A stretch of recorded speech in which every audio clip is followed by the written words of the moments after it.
A badge of honor. Police officers and first responders wear badges to let their communities know they are here to protect and serve. But that's not how it feels today.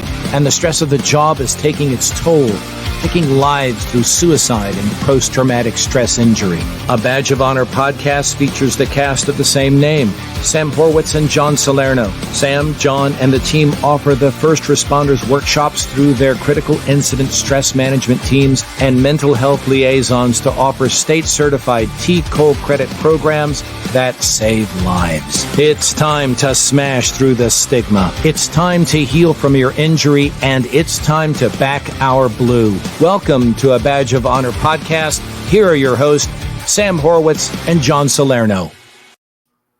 Hey, welcome. Oh, hold on one second. Hey, welcome to A Badge of Honor, your mental health network. We are here with being powered by OBBM Network. Sam is not here today, so I'm kind of working the board for her. She's at the Police Chiefs Conference over in Dallas. I want to thank everybody for tuning in. It's all about healing our heroes through stress management, through proper education and awareness.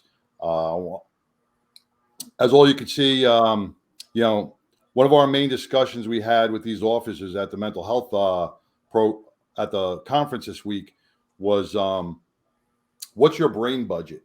And we talked to a lot of chiefs from all over the world. We talked to a lot of officers, how their mental health programs were faring. And, we got the same response from many different people was, it's getting there. Well, we have to be better than that. We have to look at that as it's not up to par for our first responders and our officers and even our veterans that are out there. In the last 5 years, we've lost 991 officers to suicide. Now, that is way higher than the amount that we've lost from gunfire in the line of duty. So where should our priorities be sitting? Why is our brain budget, why is our mental health budget within our departments just below the paper clips? It's not right. We should be affording our officers the top-notch medical assistance and the mental health assistance that's out there. And we have to make it confidential. We have to have them buy into it. We have to gain their trust. We have to make sure that they are willing to become mentally healthy. And if we don't have chiefs, if we don't have the upper brass that is behind this, our officers won't be behind it. Just think of it as an officer. If your chief comes out and he's holding his vest and he goes, "This is a top of the line class 3 vest or class 4 vest. It will stop anything." You know what? The officers are going to trust it because the chief says it's good, right? We need our chiefs to stand up at roll call, at however you guys, whenever you guys meet, and turn around and say, "Hey, listen, if anybody's struggling, I'm here." We got to be open door chiefs.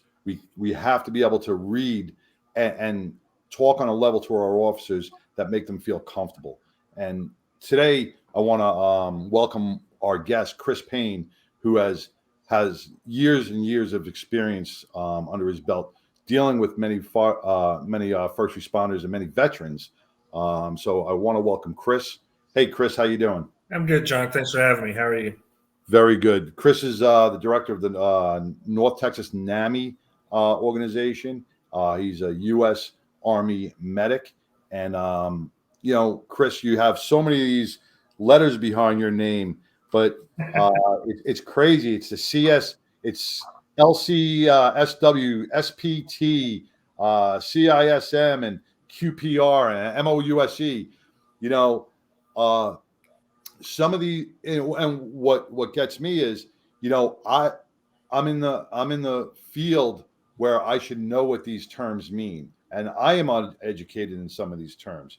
And yesterday at the convention, we were talking to some of the officers about even EMDR, and the officers that were in the field were they had no idea what it is, or they heard those acronyms but didn't know what it can do and how it can benefit different officers. So I want to welcome you to the show, and hopefully we can clarify all this, wrap it up in a nice package for our officers out there, and give them the education and awareness they need.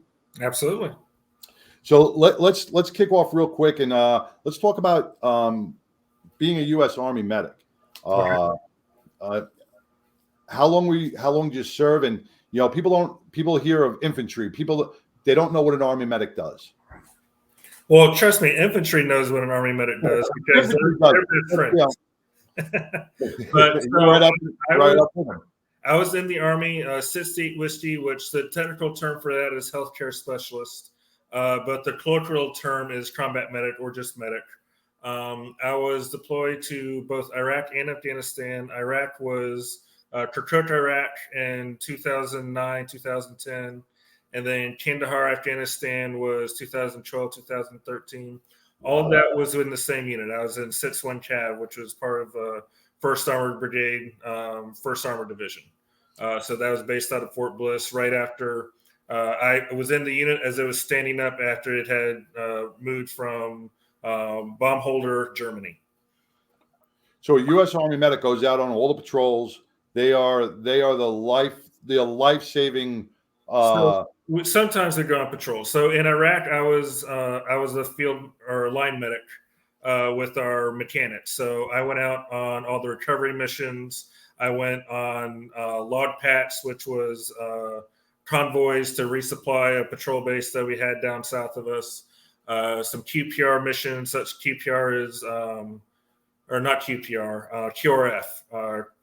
More acronyms. More acronyms. The rapid response team, calling the cavalry. That's what QRF was. Okay. And then a couple of other types of missions that I went on. Ended up accumulating a little over 320 hours outside the wire. And then in Afghanistan, by the time I got to Afghanistan, I had already hurt my knee. I'd already hurt my lower back. So they put me in the aid station in Afghanistan. So I only had 4 hours outside the wire in Afghanistan, 2 hours going to my new home at Camp Nathan Smith, and then 2 hours coming back to the CAF airfield when we left. But I spent the whole time there on the base in the aid station, and my primary role was a clinical medic, and then secondary role was a triage medic. So whenever we had casualties coming in, my job was to go outside and triage everyone coming in the door, determining who came in first, who came in next, who went around the corner to go talk to the chaplain, etc. Man, God bless you, man, because that's probably one of the hardest jobs that's out there. When you triage and you're the one that's going to say who goes first, who goes second, who's savable and who's not savable. Those are some hard decisions for any human being to make in such a tense situation. And I thank you for your service.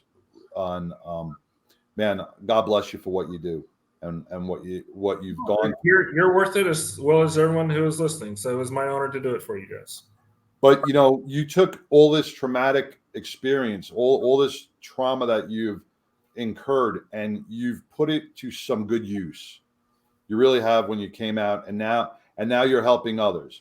And we're going to talk about the North Texas NAMI Association that you're the director of, how you are bringing forth the mental health healing for our first responders.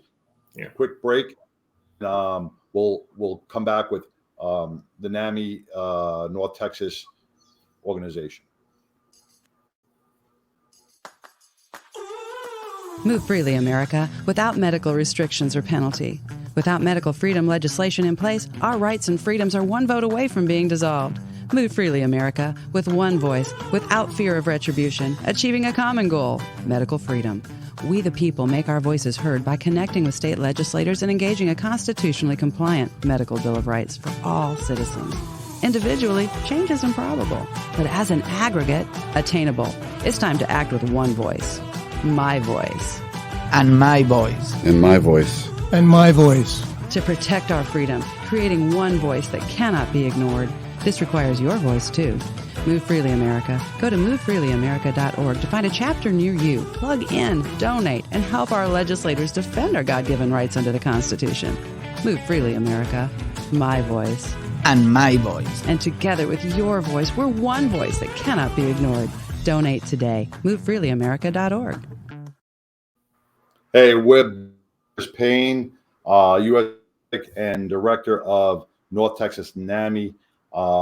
Thank you. Welcome back, Chris. We talked about a little bit prior to the commercial, your U.S., your Army service. And now let's jump right into what the meat and bones of the mental health here in North Texas with NAMI. Okay, so NAMI North Texas, first of all, just to clarify, I'm the program director, not the executive director. Just want to make sure. I bumped you up a couple of times. Athena, my boss Athena doesn't hear me saying that I'm taking her role or anything. So I'm NAMI North Texas. NAMI stands for the National Alliance on Mental Illness.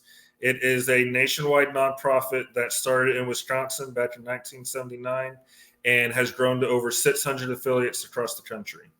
Over 200 of those are 501c3 nonprofits able to basically function on their own. And our NAMI North Texas is the one that covers Dallas County, Rockwall County, Collin County, and Denton County.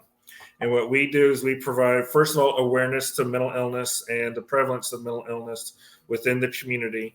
1 in 6 individuals just in our general community has a mental illness. 1 in 20 has a serious mental illness. And we provide that awareness and have those conversations about mental illness. We also provide education classes, such as a family-to-family class for family members who have a loved one with a mental illness, or a peer-to-peer class for individuals themselves who are struggling with a mental illness. Let me ask something, Chris. How are those statistics, those 1 in 6 and 1 in 20, determined? When you talk about severity with mental health. So 1 in 6 is the classification for AMI, which is any mental illness. So this could be anything from anxiety, depression, OCD, etc. That's 1 in 6. The 1 in 20 is serious mental illness, SMI. And that is going to be for like clinical depression or schizophrenia, or generally the way that's thought of is if it's something that is hindering or has a negative impact upon your life.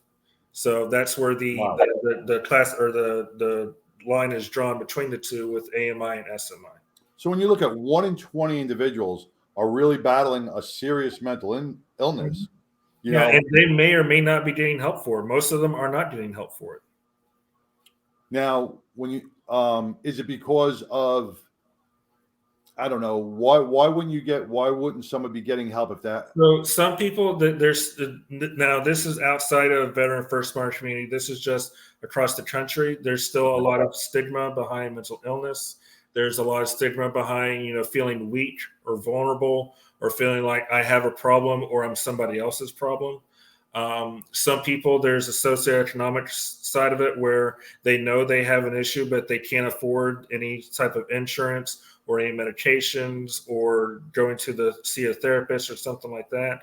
So their ability to be able to finance and pay for services limits them from being able to receive treatment. There's all sorts of different things out there that could hamper. There could be religious beliefs. There could be family and cultural issues. Some cultures are more likely to not seek professional care and stay within a peer group or something like that. So there's all sorts of reasons why someone may not seek out mental health care. So when you talk about that 1 in 20, right, that also encompasses our veterans and our first responder community, because they are human beings and people. Mm-hmm.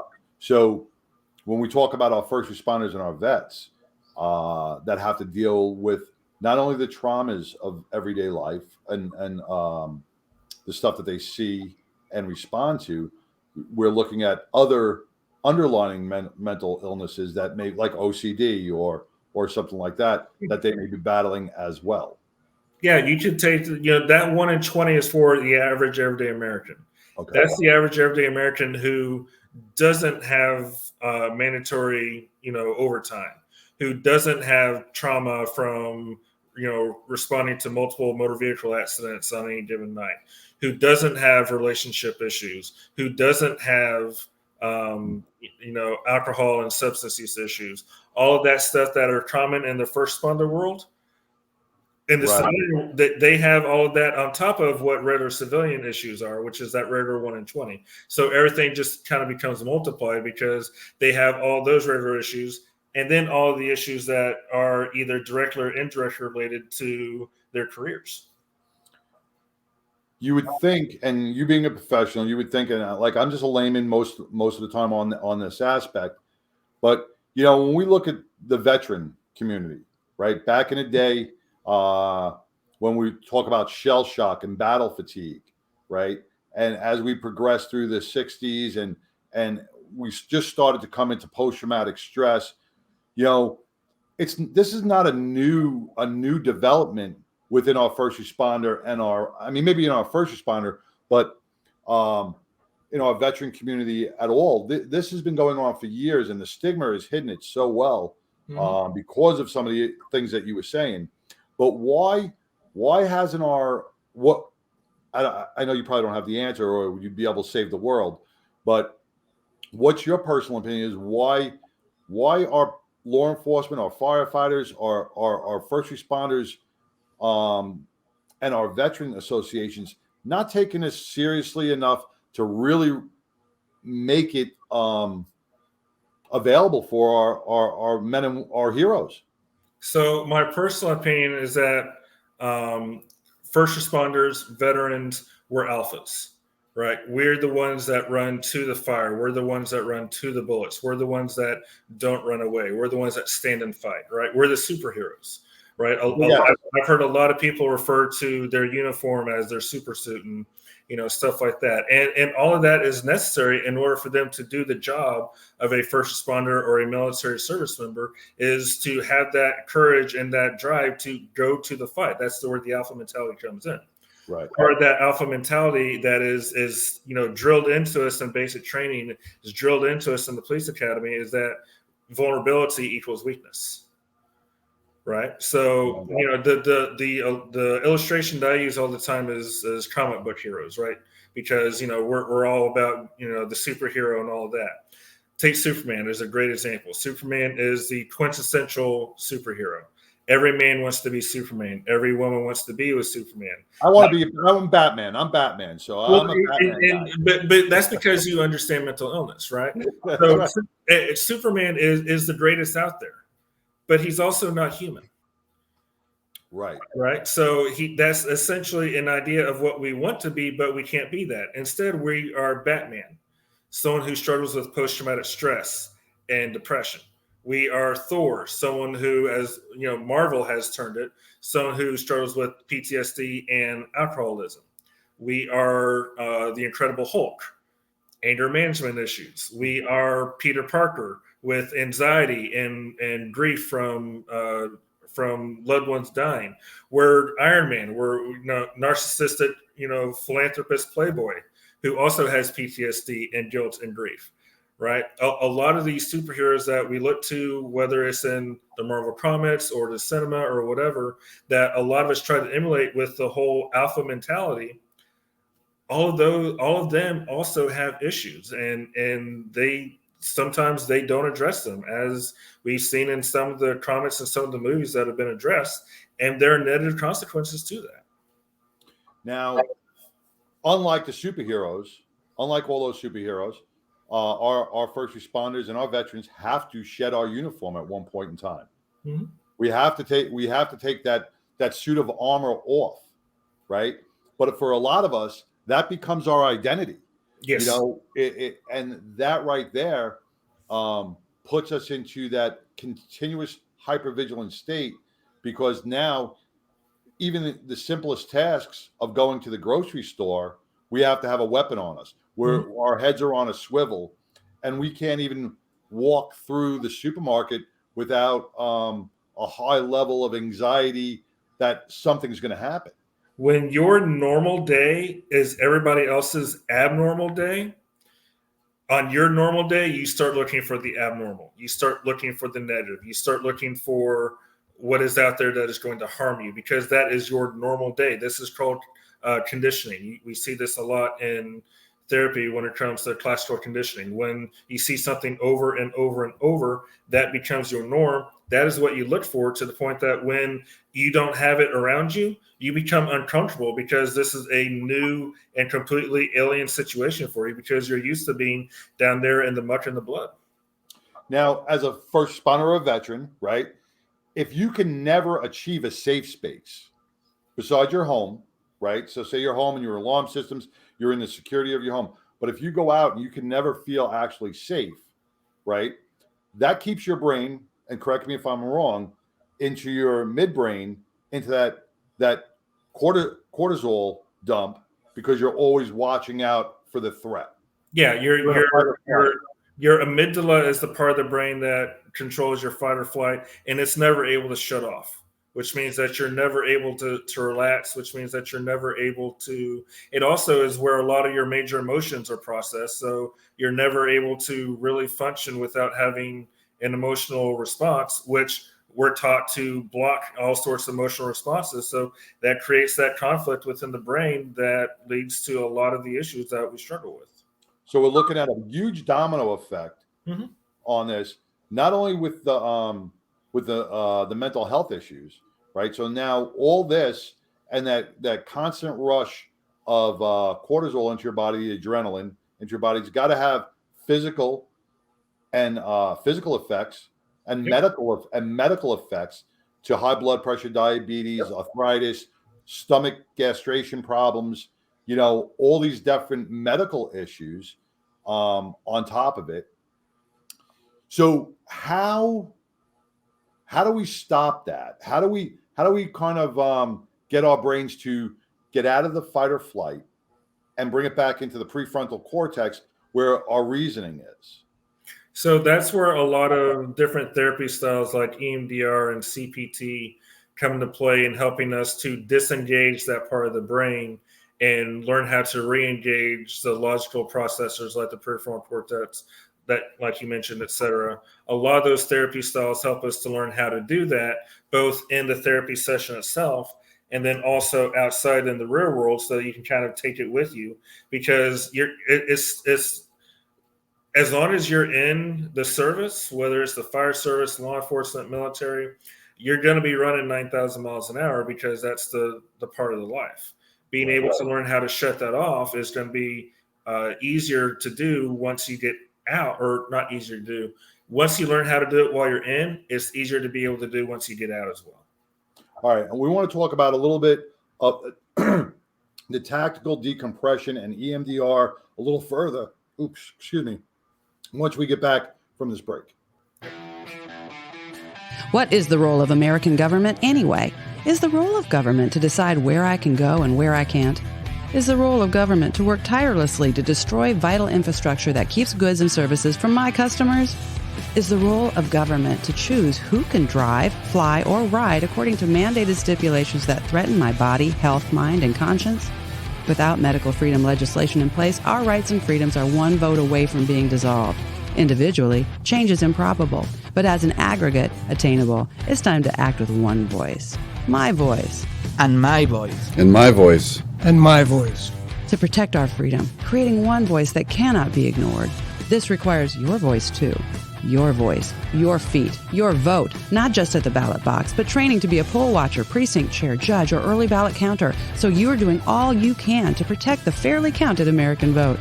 Move Freely America. Go to movefreelyamerica.org to find a chapter near you. Plug in, donate, and help our legislators defend our God-given rights under the Constitution. Move Freely America, because my voice And my voice. together with your voice, we're one voice that cannot be ignored. Donate today. MoveFreelyAmerica.org.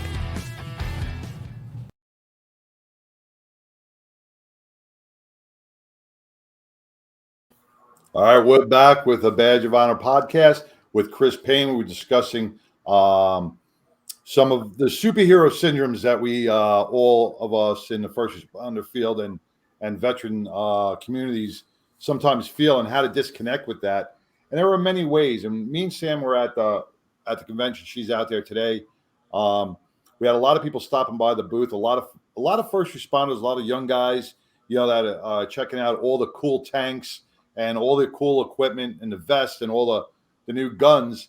And when I came over to the booth and we're like, what are you all about? And we talked about mental health, and we started talking about EMDR and brain spotting and certain tactical techniques that you can do in your own patrol car, 30-second to 2-minute techniques that can bring you out of a hypervigilant state after a bad call. And a lot of them were very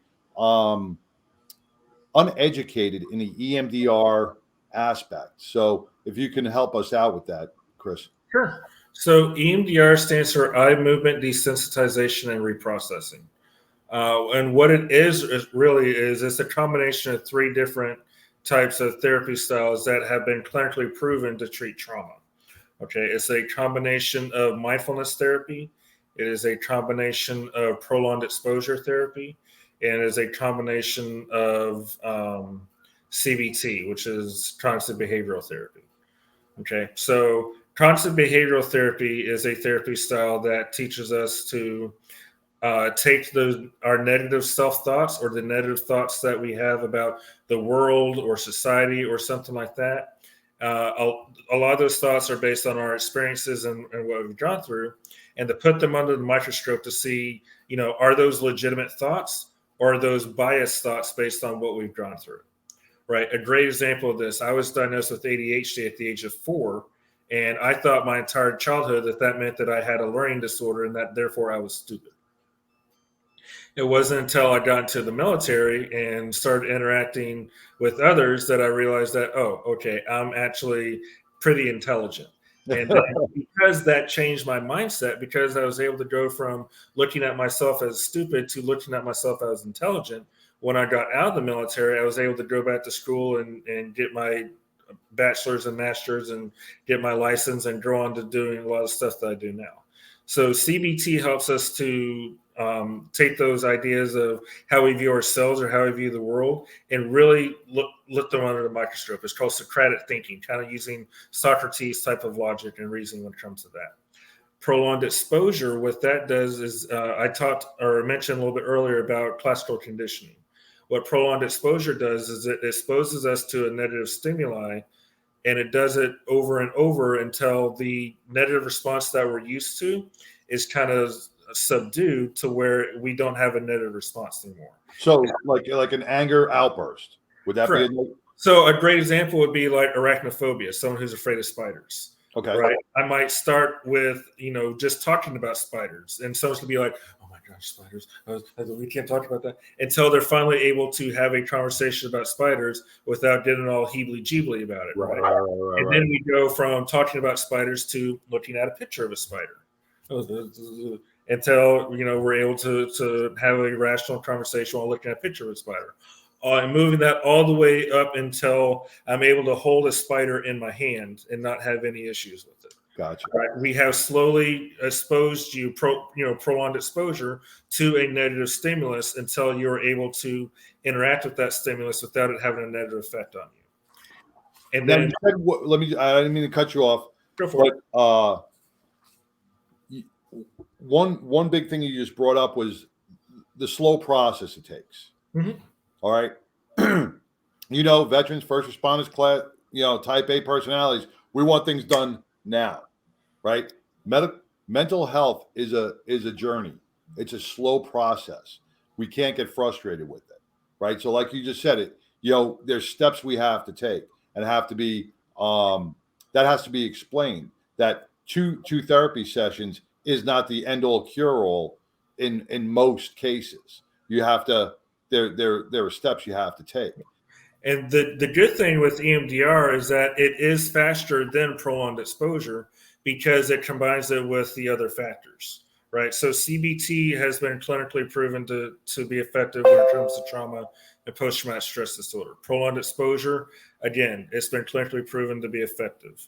Then the mindfulness comes in. The mindfulness is being able to ground ourselves in the present so that we are not. So the simple way to explain it is that our depressions like to live in the past. So when we think about things that happened in the past, that's when depression typically tends to come into play. Why did this have to happen? Why did he have to go through that? What was the reason for that? When we start to look in the future thinking about things that might happen in the future, that's where a lot of our anxieties come in. Is our family going to be okay? Is our country going to be okay? Are we going to have another 9/11? Right? All those anxieties come into play. By staying grounded in the present, that helps us to not be thinking about the past or future, which also means that we're not thinking about our anxieties and our depression. So we're not hyper focused on them. Right. So a lot of the way that that's done is by disengaging different parts of the brain. Your automatic nervous system, your sympathetic nervous system is run by your amygdala, so that because for flight and flight reasons. So when fight or flight is activated, your amygdala it kicks off the cortisol and adrenaline and everything. Your sympathetic nervous system goes into play. Your heart rate starts to beat. Your blood pressure goes up. Your senses become more acute. Your hearing becomes sharper. Your eyes dilate, so you're able to become more focused. You're in survival mode.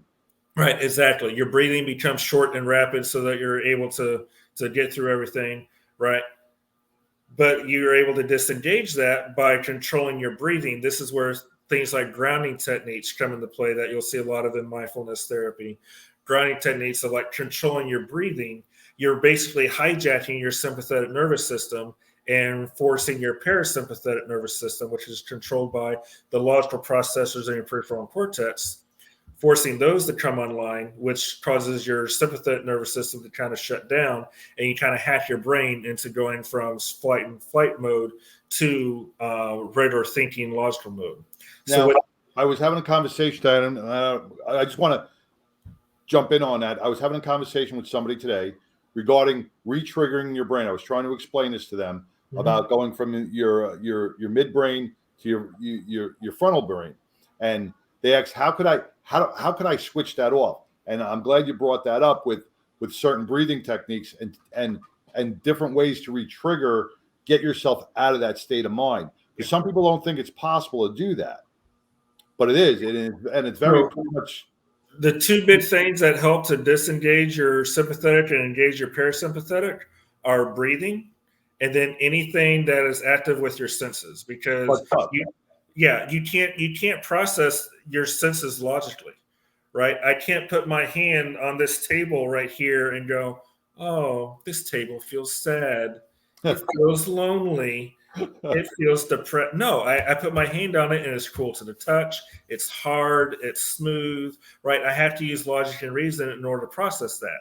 The amygdala is not where logic and reason takes place. That is done in the prefrontal cortex. So it forces the prefrontal cortex to come online, which is why you'll have, it's not just breathing that'll work. It's anything that's activating our senses, whether it's listening to things or looking for different colors or weighing things and feeling their texture and stuff like that. That's the reason that it all works, is because it helps to re-engage that part of the brain that processes logic and reason. And everybody's a little different, so different techniques work for different people, right? Yeah. So there's no one way to do it. There's just, you have trial and error, and people have to learn and actively feel what works for them best. Yeah, so the way EMDR works is, and there's several different ways of doing it, which is why I'm jumping right into it. Yep. The way EMDR works is you sit down and talk to someone about their traumatic event you've been through. So that's a prolonged exposure, right? And you look about what happened in that event, what that means to you, how does that affect you, what is your role in that? That's where the CBT comes in.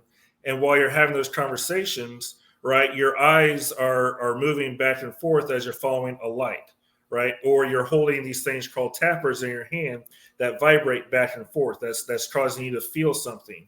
Or you'll put them under your knees, or you'll be tapping on the knees or something like that. Something that is going to be stimulating your senses, so that those are stimulated, so that the part of the brain that is processing all of this is the prefrontal cortex and the logical processors, instead of thinking back to everything that you've gone through and having to think about it with your emotional brain, because that's the default setting because of what you've been through.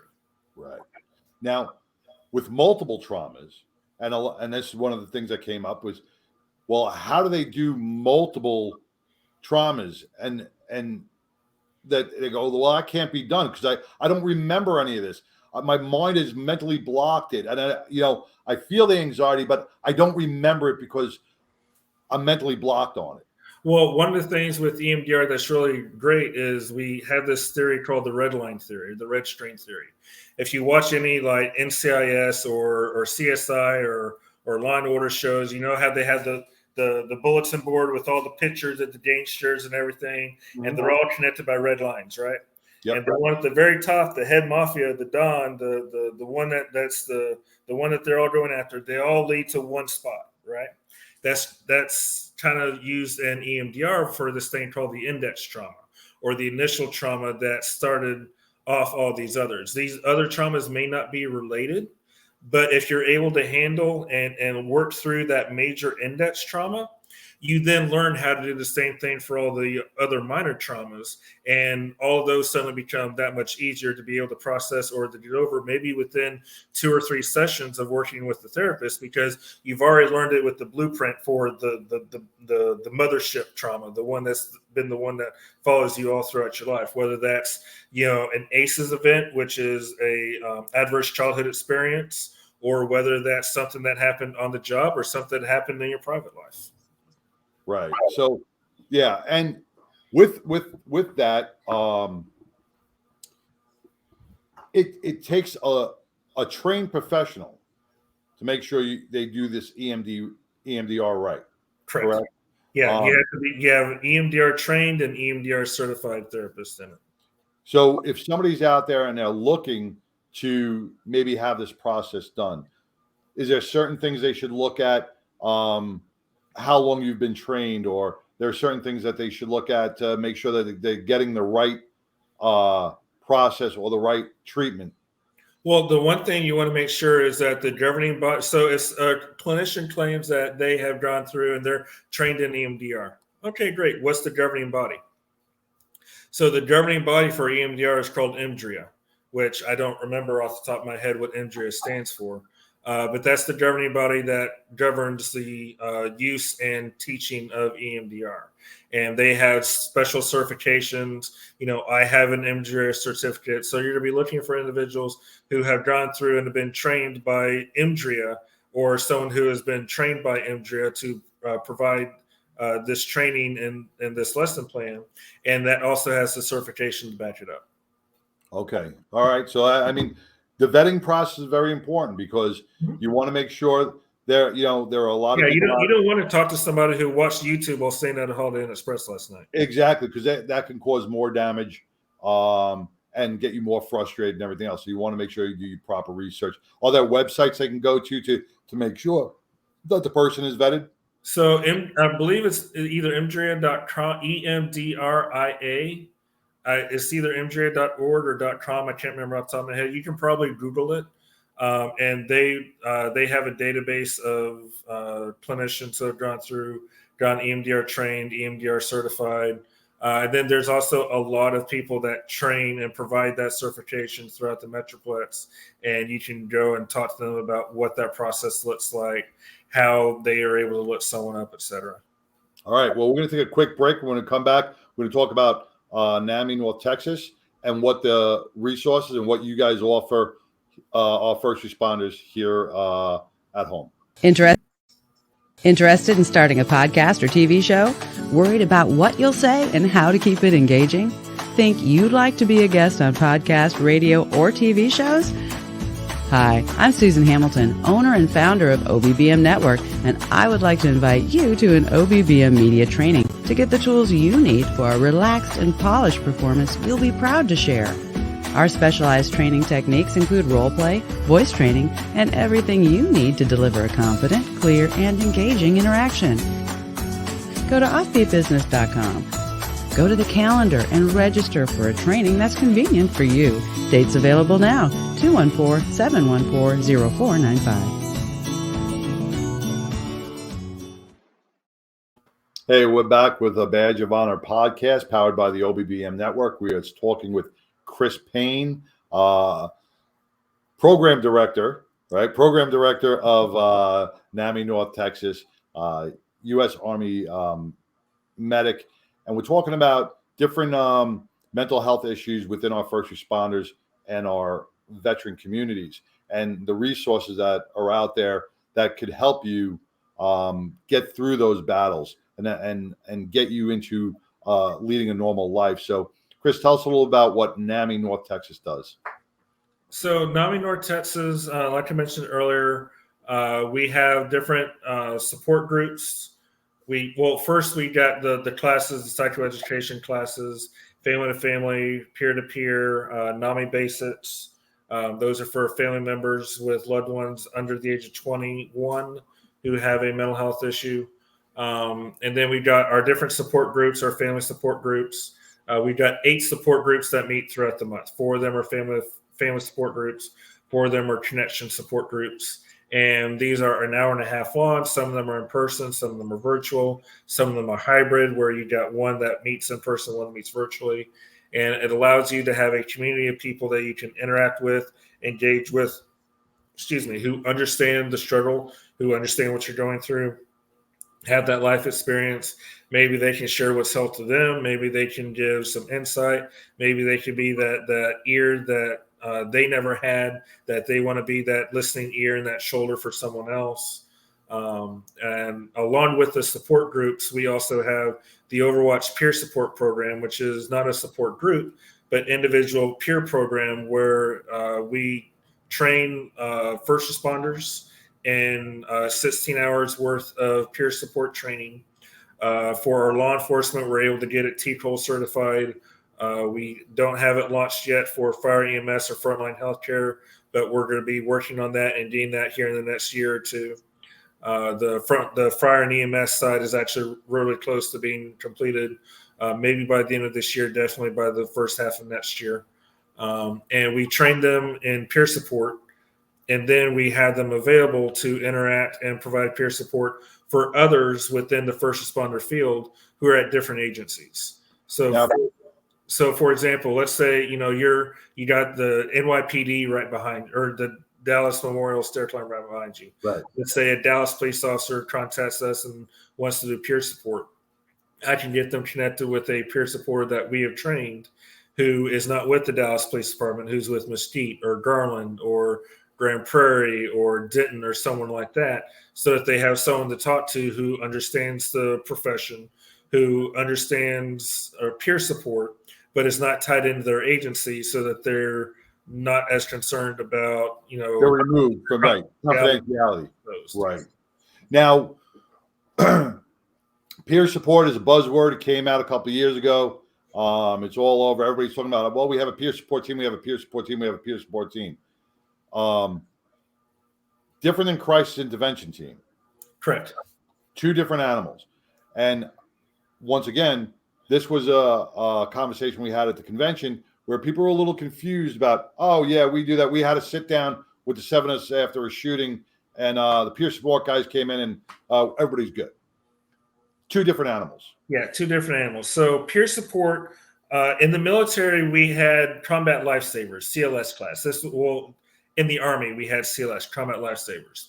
These were regular, I was in a CAV unit, so these were CAV scouts who didn't have any medical background, who weren't, MOS as a medic or anything like that. But we trained them in basic medical things like applying a tourniquet or applying a field dressing or applying a sucking chest wound, or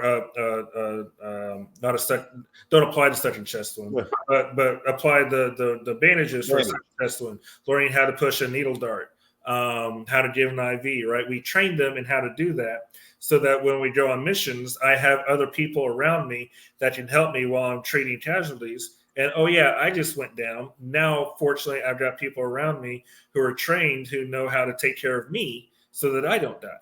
Right. So this was CLS. This was, it wasn't, they didn't have an EMT license, but they were trained by EMTs in how to save a life. Peer support is much the same way. It is preventative medicine. Preventative medicine is the idea of, if I can stop something from happening, I don't have to treat it in the long run. That's why in the military, we would always, check on guys, make sure they're drinking water, changing out their socks, calling home, etc.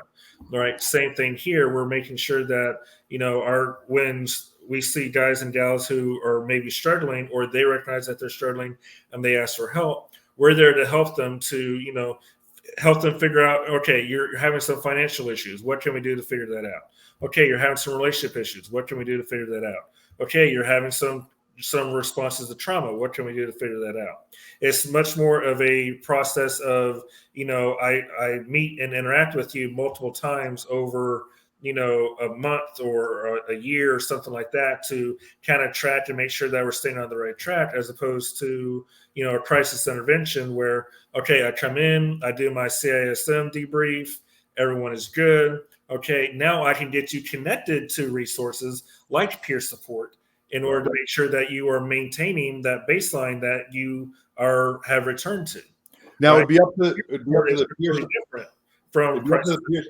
peer support member after the crisis, right? Mm-hmm. Be up to the peer support member to recognize the signs and symptoms over months or over a couple of weeks to see if anybody's maybe battling or struggling later on. Correct? Correct. And be able to approach and report those things, right? Yeah, as opposed to someone who does crisis intervention and they're right there for that one moment in time in that one place, talking to that one person, and then poof, they're flying off to the next scene. Correct. So they are not there to diagnose you. They are not there to help you through it. They're exactly it. They're there basically to make sure that you're stable and that you're okay, so that you are, are you a risk to yourself? Are you a risk to others? No. Okay. So here's some resources to make sure that you stay that way, including peer support. Right. And then, tap you on your butt. Good game. Have a nice day. All right. And now you want to take a step further, right? Let's go into what you do. So now I want to get out of the department. I don't want anybody to know. Because I'm not really trustworthy on my confidentiality. So I want to seek some outside help. So now I'm going to come to Chris. What is Chris going to do, and how is Chris going to offer me help? So along with being, the coordinator of the Overwatch program at NAMI North Texas, I'm also in private practice, Azimuth Mental Wellness. So anyone in the military or who has done land nav knows what an azimuth is. An azimuth is something that you with a compass that you shoot an azimuth in order to determine your heading or determine whether you're going in the right direction. So that's where the term azimuth mental wellness comes in.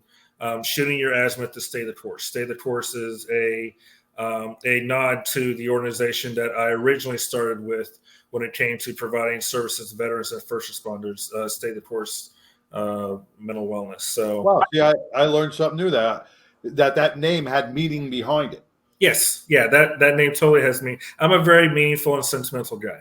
So that's good. And it's great that it's explained that way. Yeah. So I am trained in EMDR. I'm not certified in EMDR. I'm working on that, but I am trained in EMDR. And I had the Emdr certificate to illustrate that. I'm also trained in CPT, which is cognitive processing therapy, which is a variation of CBT. So a lot of logic and rationale. I'm also trained in, well, not trained in, I do a lot of mindfulness therapy as well in order to help to teach a client how to disengage their sympathetic and activate their parasympathetic. To get out of that trigger. Yeah. So I've been doing this I've been licensed since January of 2018. So I've been doing this for almost 5 years. Got into this because of all the suicides that I saw in the military. I myself had a suicide attempt in 2011, the year after we got back from Iraq. And as a medic, my job is to keep my soldiers, my Joes alive. So when they're taking their own life, I have a hard time accepting that. So I got into the mental health field in order to combat suicide, and originally wanted to work with veterans. And then as I was working with veterans, I saw the need that first responders had tremendously, but no resources. The first responders had very little resources as opposed to veterans who had all sorts of resources. So I'm like, okay, well, I'm going to go in with first responders as well. So that's how I got in with being a medic and having an EMT license for 8 years. I kind of talk a little bit of the medical lingo with a lot of the fire and EMS guys and a lot of the law enforcement personnel who are also EMS certified. So even though I'm not blue line or red line or gold line, I have enough of a green line to be able to, it may not be the exact same circumstances, right?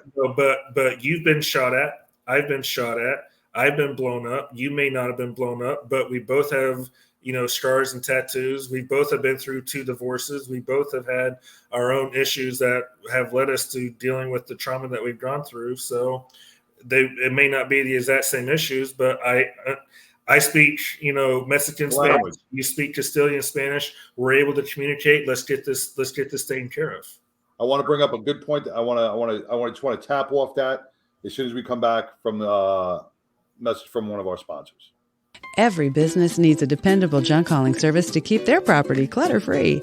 Call 630-470-8307. Junk Luggers offers a wide range of eco-friendly residential and commercial junk removal services to help your business run smoothly and efficiently. Book your no-obligation estimate with Junk Luggers today. Banks and credit unions have unique junk, and Junk Luggers knows the business. Professional organizers, senior living communities, we're helping everyone clean up and start new. If you're redecorating, remodeling, or getting ready for new tenants, Junk Luggers will donate, recycle, and do our best to keep it out of the landfill. Call 630-470-8307. That's 630-470-8307 today. All right, welcome back to a Badge of Honor podcast. Junk lovers, first responders love to carry all that junk in your head, man. Go to Junk Luggers and like Chris, they'll help you remove some of the junk that you're carrying around that's causing so much damage to you. We talk about knowing the lingo and learning the lingo and being the person that is able to relate to our first responders and our veterans. We have a lot of, and I'm not disparaging anybody. I'm not saying that they're not well trained, but what I'm saying is a lot of our departments are hiring outside, right out of college, social workers to help with a 20-year veteran who's battling, and the "I know how you feel" words don't resonate as powerful as something like you would resonate. So when I go to see a EAP officer that has never done a day in the street or has never been in the military, how do you relate with me? You can't on those aspects. That's why having you know what they feel. You speak the lingo. You've walked in their shoes. You've come out the other side of your journey, and it helps tremendously in the healing process with veterans and first responders. Yeah, I mean, we're a very close-knit community. We're not going to talk to just anybody about our issues because, 1, we don't want to scare them, and 2, we don't want them to look at us like we've got 3 heads growing out of our shoulders. Right. So we're going to be very cautious and very careful about who we talk to. But I've had several conversations with different first responders about going to different therapists and started talking to them about their issues. And the therapist is like, "Hey, I need you to stop. I can't handle what you're telling me." Right. So they never went back to therapy because they thought that all therapists were like that. So, it is important that we find people who are culturally competent, who are able to understand the trauma and be able to understand what a lot of the lifestyle causes a person to go through, either traumatically or non-traumatically, in order to be able to be someone that a first responder or veteran would be willing to open up to. If I'm not willing to open up to you, I'm definitely not going to get help. If I'm willing to open up to you, the chances of getting the help that I need in order to regain my life increase dramatically. And that's why we see so many first responders and veterans bouncing from couch to couch to couch to couch to couch, different therapists, because they're not getting the exact thing they need. Now in NAMI, right, a veteran or a first responder calls you, you're going to team them up with a veteran or a first responder if they're battling. You're going to put them in touch with somebody that relates to them. Yeah, we're actually working. So we're working with NAMI National to bring the NAMI Homefront curriculum, which is for families of veterans to NAMI North Texas, so that we have something for veterans as well. So we're working on getting both of those in place. Yeah, you know what you're doing, what NAMI is doing for our people, our heroes here in North Texas is well needed. We're running out of time. Down south, right in San Antonio, what'd you say? We lost another officer. They had their suicide last weekend, from what I understand. Yeah. Right here in our home state of Texas, we lost 6 right in San Antonio. When is enough enough? When is the upper brass and the chiefs going to turn around and go, hey, let's reevaluate this? Why should it take 6 lives to now start bringing the healing process in? It shouldn't take that. It should take somebody who's battling. We should be able to recognize the signs and symptoms and get that person help before they make that sacrifice to take their lives. And we're scratching the surface, our awareness, everybody coming together and joining as a team and spreading this word is going to help our first responders. So a couple last comments, Chris, before we have to wrap it up. Yeah, so I always like to end either one of my classes or one of my podcasts by kind of touched on what you just talked about, John, about being there for your brother and sister. As a first responder, when you get a call over the radio, shots fired, officer down, how are you responding? Right? You're going code 3, you're turning on lights and sirens, and you're flying to the scene, right? Because you want to be there to help your brother and sister because a bad guy has got a gun on them. Well, what about when the brother or sister has the gun on themselves? Is your response going to be different?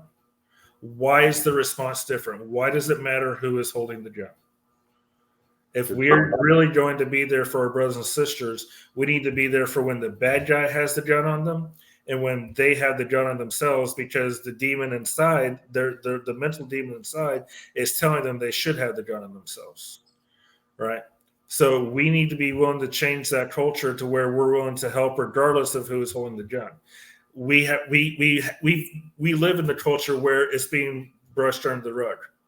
How is that helping us when we have all these statistics from Blue Help talking about officers passing away, all these statistics from Red Help and the Firefighters Behavioral Health Alliance talking about the suicides, where we're talking about 22 veterans a day, right? How does it help to brush it under the rug and not talk about it? It's not helping. If I can, kind of borrow a line from a song, the sound of silence kills. Yeah. All right. So we need to be willing to talk about it, and we need to be willing to come there and help our brother and sister, regardless of who has the gun on them, whether it's the bad guy or themselves, the good guy. We need to have that conversation. And with that, Conrad Weaver has been doing that conversation for the last couple of years, developing a film that's going to come out and be the presentation is going to be right here in Irving, Texas. Tell us real quick about that. So the NAMI Texas conference is going to be held November 3rd through the 5th in Frisco. The kickoff for it is going to be the world premiere for PTSD 911, which will be at the Irving Arts Center on November the 3rd, which is a Thursday night at 7 o'clock. You can find out more information, ticket sales, etc.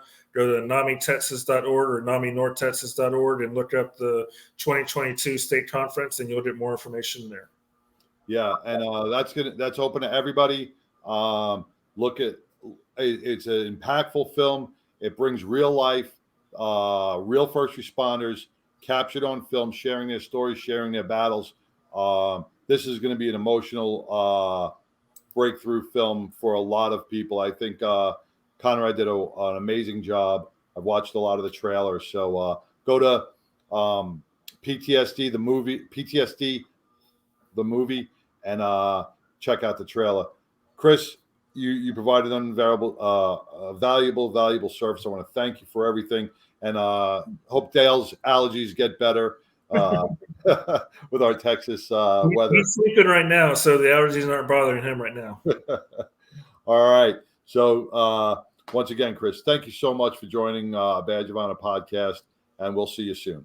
Of course. Thanks for having me. Appreciate it, John. Take care, brother. Bye. Bye.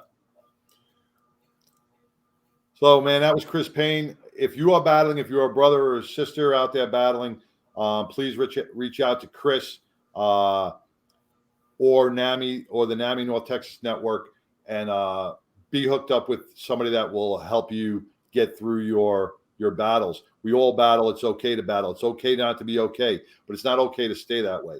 All right. When we talk about a conversation, When we asked our brothers and sisters if they're okay, and their response is, yes, I'm okay, and you know something's up, do a follow-up. We can't leave the conversation as, oh, okay, he said he's okay. You know he's lying. You know they're lying. So follow up. Get to that uncomfortable spot with your brother and sister.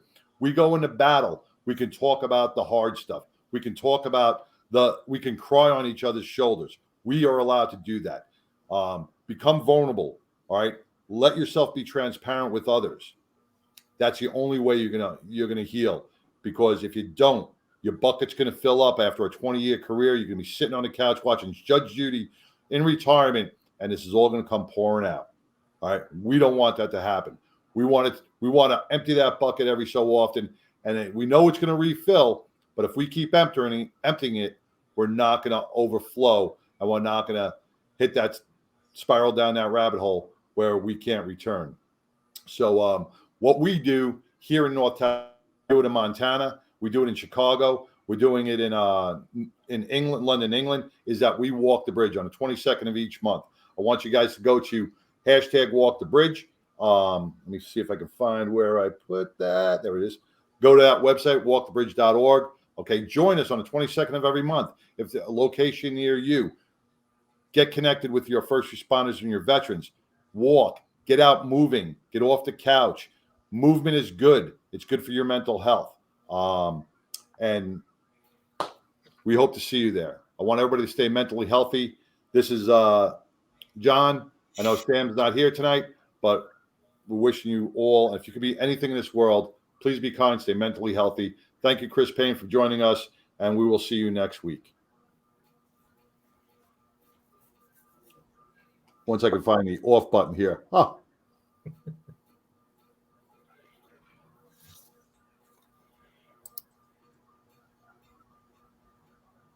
A Badge of Honor podcast is produced for the OBBM Network podcast and protected under copyright law. For content permissions, please submit your request to abadgeofhonor.com on the content page. For OBBM Network programming information, please call 214-714-0495 today.